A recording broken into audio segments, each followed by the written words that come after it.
Hello and welcome to video number 2 of the ukulele course for children. In the previous video, we learned the body parts of the ukulele. So in general, just a little review, we have head, neck, and body. And within that, we have tuners or tuning machines, fingerboard or fretboard, frets, the sound hole, and the string names are G, C, E, A. Today we will talk about how to hold the ukulele correctly.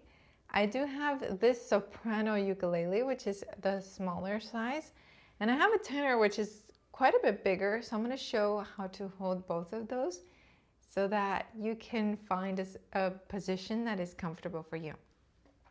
So when I have the ukulele, I either bring it to my belly or to my chest. If it's a smaller ukulele, it usually comes to my chest. If it's bigger, then I bring it to my belly. And also you, if you're a younger child, maybe it'll be in your belly. And if you're an older child, maybe it'll be in your chest. Now let's talk about where the head is going to be pointing. So imagine that you are a clock, and this is 12 o'clock. This is 6 o'clock. So go ahead and turn to 1 o'clock. Imagine this is one of the hands. And then go to 2 o'clock. This is a pretty good spot.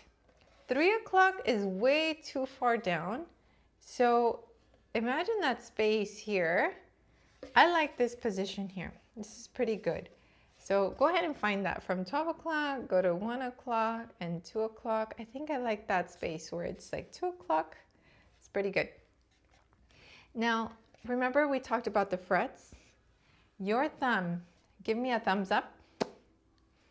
Put it behind the second fret, in the middle of behind the second fret.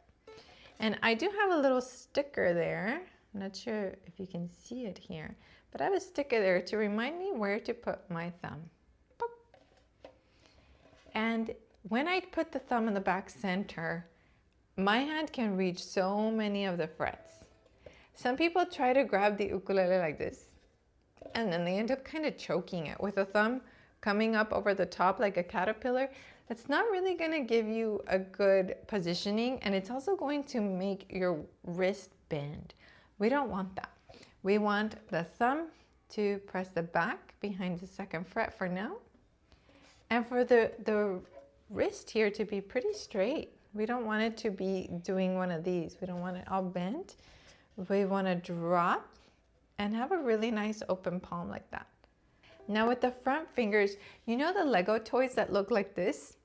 I would like for you to make a Lego hand over here where we're pressing on the fretboard. So thumb on the back and then a Lego hand. Your hands should be really curved, and you should be able to fit a whole mouse here. So make a house for a mouse in here. You can grab the ukulele this way and make sure you're making a house for a mouse, that a whole mouse could fit right there. Perfect. Now let's talk about this hand. Right now I have a long sleeve, and that's gonna make it so that my ukulele slips. So I'm actually going to unbutton my sleeve and fold it up a little bit or roll it up, because I want my forearm to touch the ukulele. When I do this, my hand can comfortably come to the strings. We'll talk about how to strum in a future video, but I do want my fingertips to end up right above the sound hole. So see the sound hole? Just above it is a good spot for my fingers to end up. So you can adjust based on the size of your hand. So if I do put my forearm on the ukulele here and thumb on the back, and you can rest the ukulele on your index finger. This is a pretty good position. Now let me show you with a bigger ukulele. All right, this is a tenor ukulele. It's quite a bit bigger than the soprano I had. And this tenor ukulele can actually rest on my leg. And if it's resting on my leg, then it's gonna point a lot closer to my face. So I can make some adjustments here to where it's comfortable, and the forearm is gonna rest in a different position, but I still want to end up a little bit above the sound hole.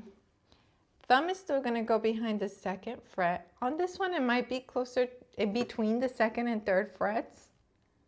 I'm still curving my hand and pretending I'm strumming. So you see how comfortable that looks? And that's my leg right here.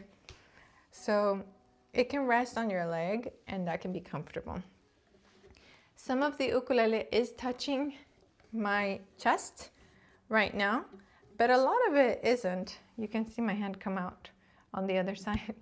So it is good to have that space between you and the ukulele so that the wood can vibrate when you play it. So let's do a quick little recap. We want to bring the ukulele up to us, make it tilt a little bit this way, like at 2 o'clock. The thumb is in the back center so that we have a lot of reach. And then we make a Lego hand, very curved hand, like a C.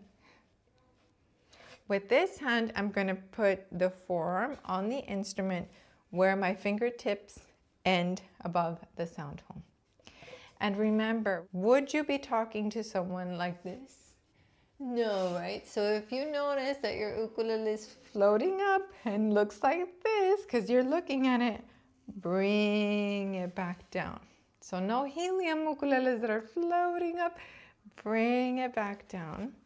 And part of the ukulele is touching my chest right now, but part of it, there is space between us so that the instrument can vibrate and make a really nice sound. So practice holding the ukulele correctly, because if you have good habits from the beginning, you'll play beautifully by the end of this course. In the next video, we are going to talk about how to strum. So make sure that your ukulele is tuned for that, and I'll see you there. Ciao!